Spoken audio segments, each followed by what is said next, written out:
आज बात करेंगे तकनीक से नवाचार को लेकर। मध्य प्रदेश में नवाचार और स्टार्टअप इकोसिस्टम को मजबूती देने की दिशा में बड़ा कदम उठाते हुए मुख्यमंत्री doctor Mohan Yadav launchpad incubation and innovation centre का शुभारंभ करने वाले हैं। यह केंद्र इंदौर के सिंघासा आईटी पार्क में स्थापित किया गया है। यह केंद्र मध्य प्रदेश को तकनीक और नवाचार के क्षेत्र में आत्मनिर्भर बनाने और स्टार्टअप संस्कृति को बढ़ावा देने की दिशा में एक महत्वपूर्ण कदम है। इस केंद्र का मुख्य लक्ष्य शहर के युवाओं और नए उद्यमियों को अपने स्टार्टअप शुरू करने के लिए एक आधुनिक प्लेटफॉर्म प्रदान करना है, जिससे रोजगार के नए अवसर सृजित होंगे। यह केंद्र गहरी तकनीक नवाचार को बढ़ावा देने के लिए डिजाइन किया गया है। इससे पहले भी नवंबर 2025 में इसी परिसर में आईआईटी इंदौर और एमपी एसईडीसी के सहयोग से एक इंक्यूबेशन सेंटर का शुभारंभ किया गया था, जिसमें 5 करोड़ की लागत वाली इंटेलिजेंट मैन्युफैक्चरिंग लैब शामिल है।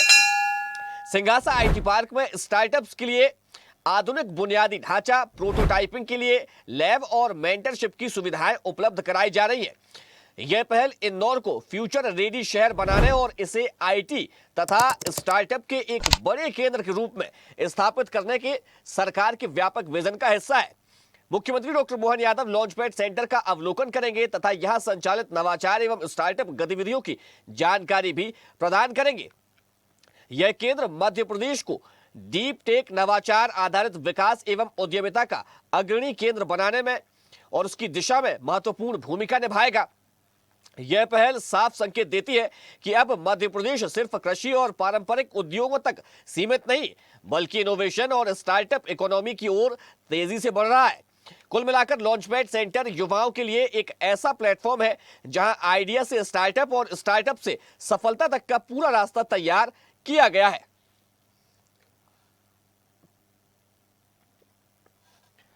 तो बता दें कि इंक्यूबेशन सेंटर के माध्यम से वहां पर जो अपना स्टार्टअप शुरू करने वाले चाहते हैं उनको पूरी जानकारी दी जाएगी। उनको ये बताया जाएगा कि कैसे वो स्टार्टअप को शुरू करें और कैसे फिर उसको मार्केट तक भी ले जाए, कैसे उसको व्यापार में भी परिवर्तित करें।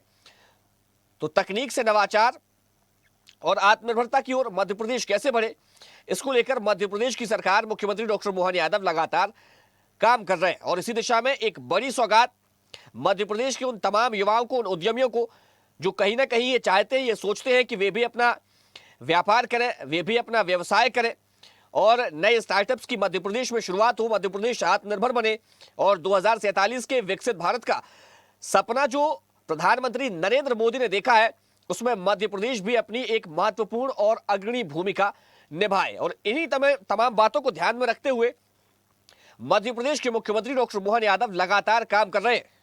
तो चलिए आज इसी मुद्दे पर करेंगे चर्चा, लेकिन उससे पहले परिचय करवा देते अपने मेहमानों से। हमारे साथ Jamuna health tech founder and director Abhishek Chouksey ji जुड़ गए, आपका बहुत स्वागत है।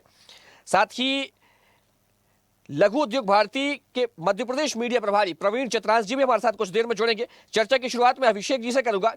अभिषेक जी, देखिए, मध्य प्रदेश के युवा आत्मनिर्भर हो और आत्मनिर्भरता की दिशा में मध्य प्रदेश नए आयाम छुए, इसके लिए मध्य प्रदेश की सरकार की ओर से लगातार तमाम नवाचार किए जा रहे हैं। अब टेक्नोलॉजी से नवाचार करने पर जोर दिया जा रहा है, इसको कैसे देख रहे हैं आप? मेरा नमस्कार। ये एक अच्छा पहल है। It's a very good initiative government of Madhya Pradesh का कि स्टार्टअप्स के लिए और आईटी सेक्टर्स और एआई के लिए एक अच्छा एक प्लेटफॉर्म देना है और इसके लिए it is always very good. अच्छा, ऐसा मेरा मानना है कि जब भी कोई स्टार्टअप्स या इकोसिस्टम को डेवलप करेंगे तभी स्टार्टअप्स जनरेट होता है। ये सिमिलर वैसा ही है जैसे हम फसल लगाने के लिए पहले खेत को तैयार करते हैं और उसको जो उसकी मिट्टी है उसको हम सींचते हैं, संवारते हैं ताकि उसमें फसल अच्छी उगे। सिमिलरली एक स्टार्टअप इकोसिस्टम को ग्रो करने के लिए हमें पूरा इंफ्रास्ट्रक्चर देना पड़ेगा और उसी इंफ्रास्ट्रक्चर के तहत ही आज हैदराबाद, बैंगलोर स्टार्टअप्स में इसलिए आगे है बिकॉज उनका इकोसिस्टम बहुत स्ट्रांग है। उसी पार्ट पर अगर मध्य प्रदेश भी आगे बढ़ रहा है तो it is always very good, बहुत अच्छी चीज है और स्टार्टअप इसको दोनों हाथों से उसको सराहना करते हैं और खुले दिल से इसकी सराहना करते हैं, दोनों हाथों से इसको लेंगे।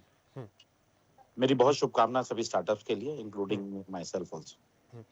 अभिषेक जी देखिए, कई ऐसे युवा हैं जिनके पास आइडियाज तो बहुत सारे होते हैं, लेकिन उन्हें सही समय पर मेंटरशिप नहीं मिल पाती है, सही समय पर उन्हें मार्गदर्शन नहीं मिल पाता है, और कभी कभी उन्हें वित्तीय सहायता भी नहीं मिल पाती है, जिसके कारण ऐसे जो तमाम बड़े आइडियाज जो आगे चल करके कई बड़ी यूनिकॉर्न कंपनी में बदल सकते हैं, उनको कहीं ना कहीं रोक देना पड़ता है। लेकिन अब मध्य प्रदेश सरकार एक ऐसी पहल कर रही है, क्या कहेंगे?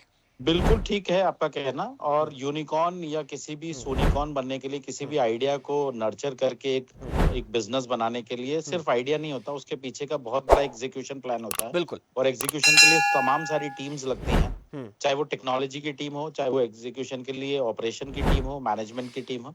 और इन सभी ये टीम्स तभी मिल पाती हैं जब वहां पर पूरा इकोसिस्टम हो, सैलरी स्ट्रक्चर। और अगर सरकार इसके लिए फंड्स भी लेकर आ रही है तो डेफिनेटली ये बहुत इंपॉर्टेंट है, क्योंकि डीप टेक स्टार्टअप जो होते हैं उसका नर्चरिंग पीरियड थोड़ा सा लंबा होता है।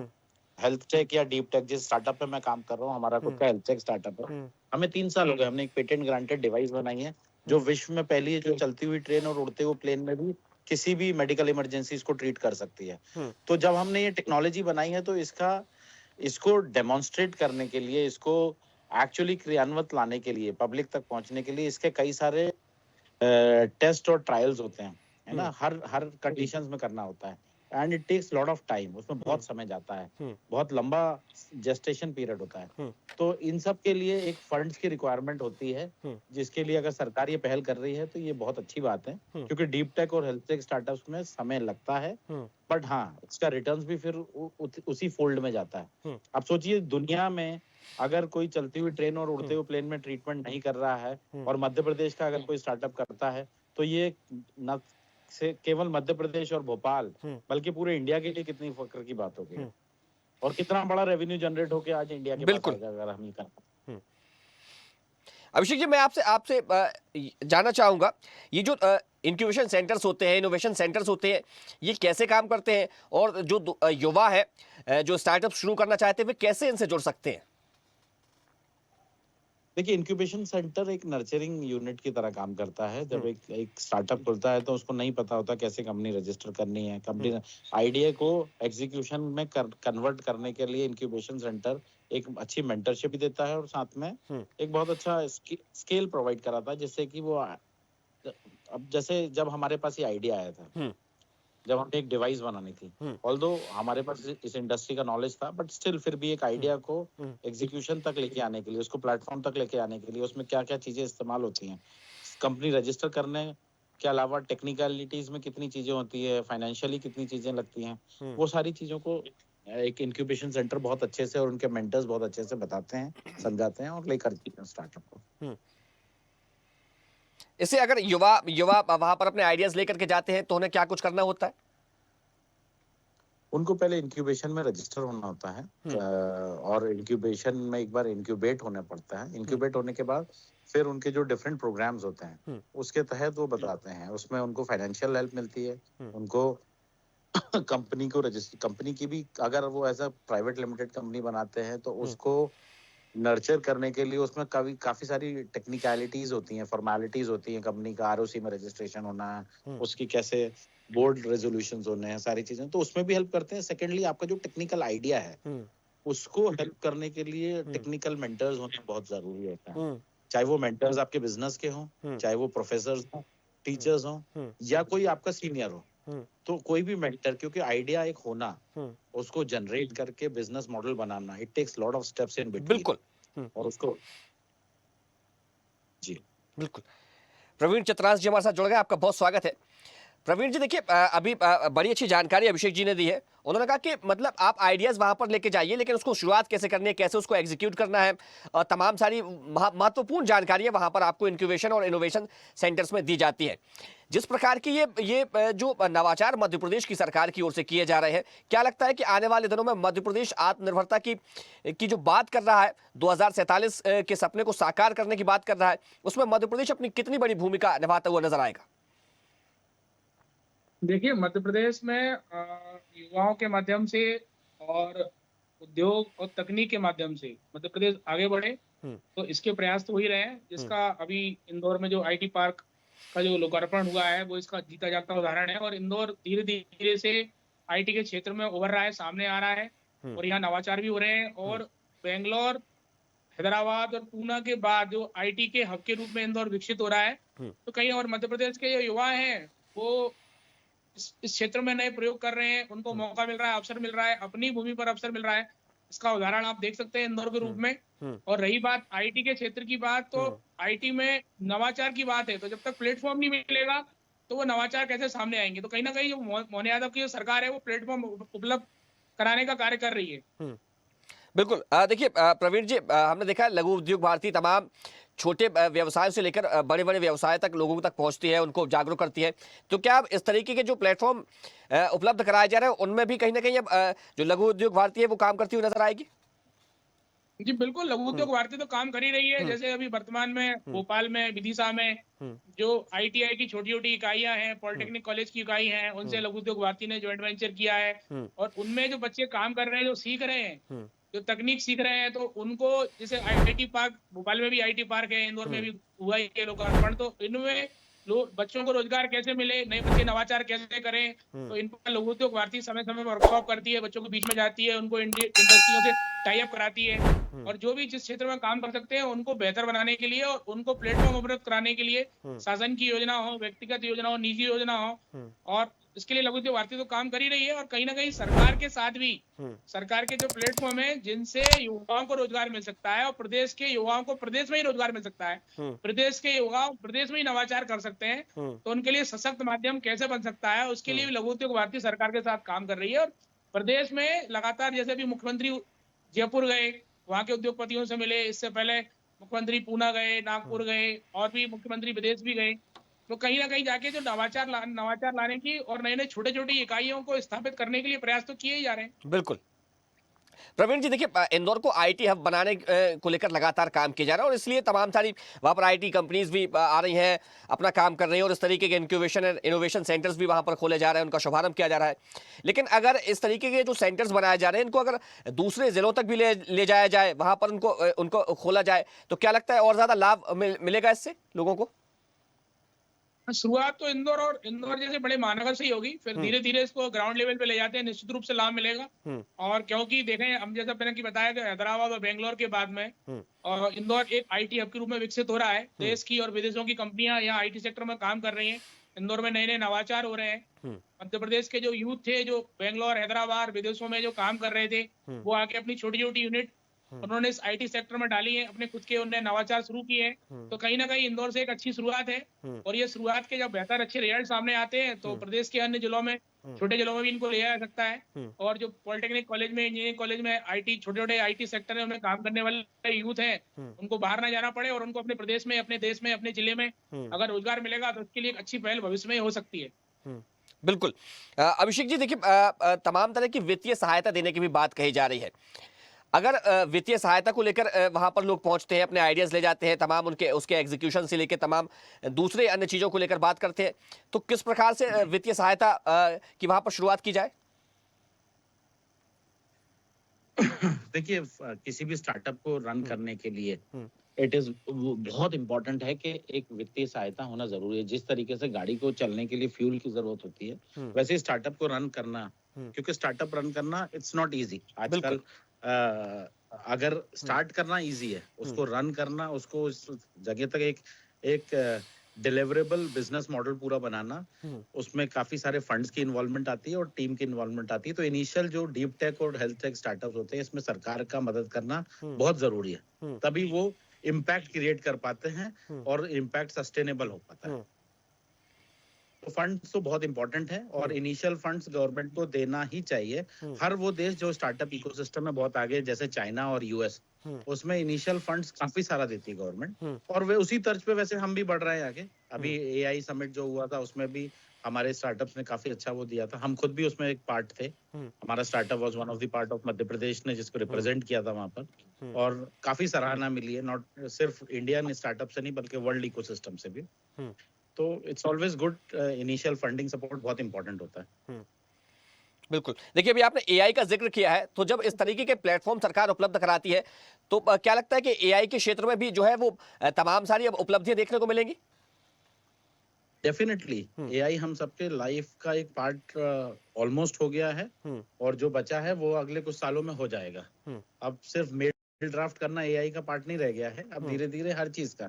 तो एआई को, जैसा मोदी जी ने कहा है कि एआई तो आना ही है, अब उसको कितने सकारात्मक तरीके से हम उसको लेके आ सकते हैं, कितने पॉजिटिव इम्पैक्ट के साथ ला सकते हैं, हमें उस पर काम करना है। और डेफिनेटली अब जैसे हम लोग कर रहे हैं, हम हेल्थ टेक में कर रहे हैं, हमारा विजन है कि 3 साल, आने वाले 3 से 5 साल बाद we will predict the event before happening. Predict the event before happening मतलब कि अगर कोई बीमारी है तो हम उस बीमारी के लक्षण, शुरुआती लक्षण से ही उसको जान लें, और उसका इम्पैक्ट, जैसे कि कोई अगर पेशेंट पैरालिसिस का हो जाता है तो पैरालिसिस आने के बाद तो उसको फिर लाइफ लॉन्ग अपने बेड पे गुजारना पड़ता है, बट हमारा टेक्नोलॉजी से अगर हम आने से पहले उसको प्रेडिक्ट कर लें और उसको जरूरी दवाई दे दें तो उसको पैरालिसिस नहीं आएगा और वो व्यक्ति की आगे का जीवन बेड पे नहीं गुजरेगा। तो इट इज नॉट अबाउट कि हम एक व्यक्ति को बचा रहे हैं, बल्कि एक रिसोर्स को बचा रहे हैं, क्योंकि हो सकता है कि वो कमाने वाला रिसोर्स हो, उसके ऊपर बहुत सारी जिम्मेदारियां हो सकता है उसके ऊपर फैमिली की जिम्मेदारियां। तो it gives a very very eventful optimistic ways के जिसमें हम किसी भी चीज को होने से पहले अगर हम उसकी जानकारी through AI, through old models अगर हम कर पाए, और इसके लिए हम कर भी रहे हैं। कार्डियक अरेस्ट आजकल हम बहुत सुन रहे हैं, हमारे जो मशीन है वो पैटर्न्स को प्रेडिक्ट करके अगर किसी को कार्डियक अरेस्ट की तरफ जा रहा है व्यक्ति, तो उसको हम पहले से बताने के क्षेत्र में काम करने जा रहे हैं। तो इफ अगर ये अभी शुरुआती दौर है, आगे वाले 3 साल में ये हम एक इसको, क्योंकि when it comes to human life, हम कोई भी चीजें सर्व नहीं कर सकते जब तक कि उसका हमने प्रॉपर उसको एनालिसिस, प्रॉपर टेस्टिंग और थाउजेंड्स ऑफ पेशेंट्स पे जब तक टेस्टिंग नहीं हो गई हो। तो इट टेक्स टाइम, और उसके लिए फंड्स की जरूरत होती है, प्लेटफॉर्म की जरूरत होती है, और एक कंप्लीट इकोसिस्टम की जरूरत होती है, और सरकार इसके लिए कर रही है। This is very good. Madhya Pradesh can become an hub for an startup and AI. बिल्कुल। प्रवीण जी क्या कहेंगे?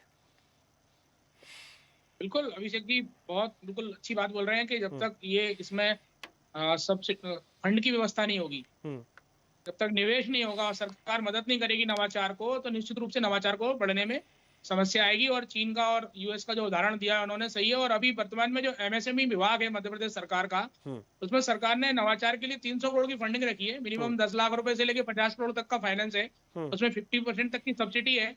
और उद्योग भारती के माध्यम से जो नवाचार वाले जितने भी लोग हैं, जो नए युवा हैं, नए उद्यमी हैं, तो उनसे हम लोग बताते हैं, जागरूक करते हैं उनको और उद्योग की तरफ मोड़ते हैं। तो निश्चित रूप से नवाचार के लिए सबसे पहले शासन की तरफ से योजनाओं में सब्सिडी उनको मिले, प्रोत्साहन मिले, उनको फंड की व्यवस्था हो, और तब जाके ये सफल हो पाएंगे। तो ये अभिषेक जी ने बिल्कुल सही बात बोली, और सरकार इसका प्रमोशन भी करे, इसका प्रचार भी करे, लोगों को पता चले, यूथ को पता चले, उद्यमी को पता चले कि हम अगर कुछ नवाचार करना चाह रहे हैं, हमारे दिमाग में कोई आइडिया है, तो सरकार की तरफ से हमको धन की भी सहायता मिल रही है और अन्य प्लेटफॉर्म पर भी मदद मिल रही है। तो इससे अन्य लोगों को रोजगार मिलेगा, नवाचार आगे बढ़ेगा, प्रदेश आगे बढ़ेगा।